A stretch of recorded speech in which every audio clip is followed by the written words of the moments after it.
Welcome to the presentation on Human from Blur, Human Pose Tracking from Blurry Images. In this study, we delve into the challenging task of estimating 3D human poses from substantially blurred images. Human motion blur is primarily influenced by factors such as exposure time and the speed of motion. Longer exposure times, especially in low light conditions, or rapid human movements can lead to pronounced motion blur in photographs or videos. This blur presents significant challenges when it comes to accurately estimating human poses. Imagine capturing a fast-moving footballer during a nighttime match or a dancer's swift turn under dim stage lighting. The resulting blur can obscure critical details, making traditional pose estimation methods less effective. Our work aims to address these challenges and is particularly beneficial in fields like sports analysis. For our pipeline, the primary inputs consist of a clean background image and images that capture the motion blur. This blur is a result of rapid human movements captured within the frame. To ensure that our pipeline effectively processes the images, we start by cropping both the images and the background to centralize the motion blur. In our pre-processing stage, we incorporate two pivotal models. First, we apply metro directly to the blurred image, obtaining a predicted mesh.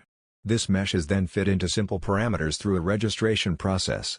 The second model, BGMV2, is crucial for silhouette extraction and background matting.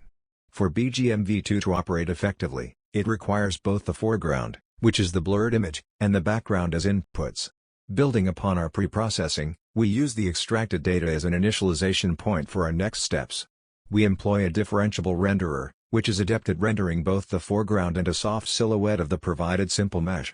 We utilize a polynomial set to drive the joint rotation and global translation of the simple model.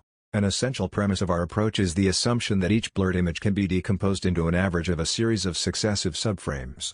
Leveraging the capabilities of the differentiable renderer, we generate these subframes, both for the foreground and the silhouette, and subsequently average them.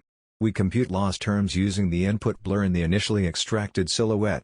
Additionally, regularization terms are incorporated to refine our model.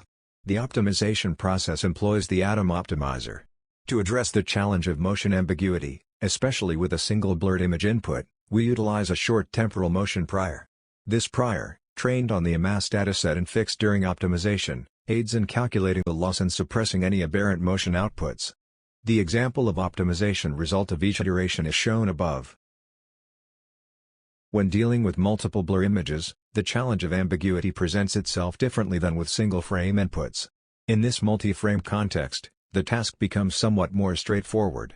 Our primary focus is to ensure consistency at the boundaries.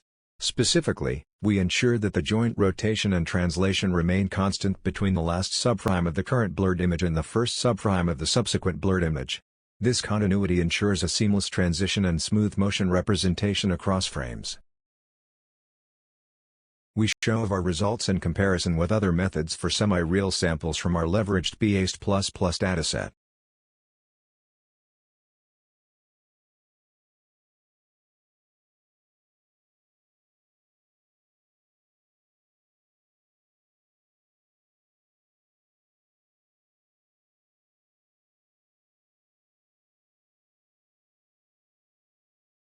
Here are also the results from synthetic dataset.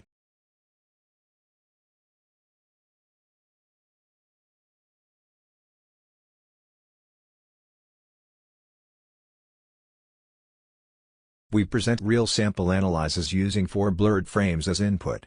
We compare our results with methods like AFB and bin. Furthermore, to extract human poses for subframes, we apply metro on their outputs.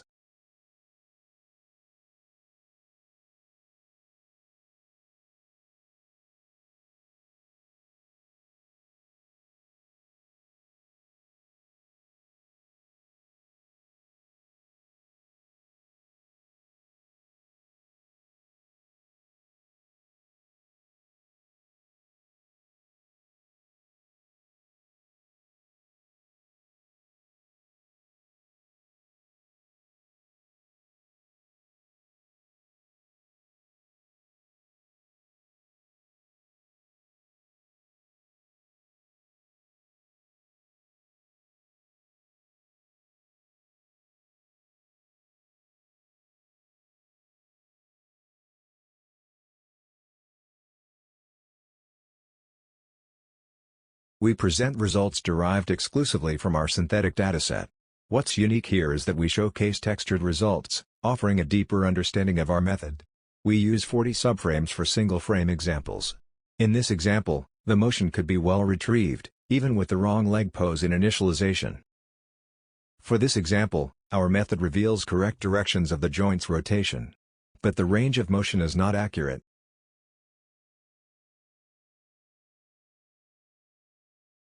The motion of the right hand is hard to track from this blurry input. The motion is accurately retrieved in this example. Our method depends on the initialization requiring both a feasible initial pose and a good background matting.